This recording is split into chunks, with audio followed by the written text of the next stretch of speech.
మీరు బైబిల్‌ని ఎంతవరకు చదివారో తెలియదు కానీ, కావాలనుకుంటే చివరికి స్కిప్ చేసి వెళితే మనం గెలిచామని, మనం ఇక్కడ మన దేశంలో విషయాలన్నీ మారిపోవాలని చూడటానికి మనం అంత ప్రయత్నం చేయాలనుకున్నా, రాజ్యంలోనికి వీలైనంత మంది ప్రజలను తీసుకురాగలిగేలా చూడాలి. జాగ్రత్తగా వినండి.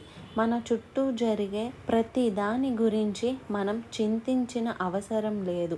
భయంలో జీవించాల్సిన అవసరం లేదు.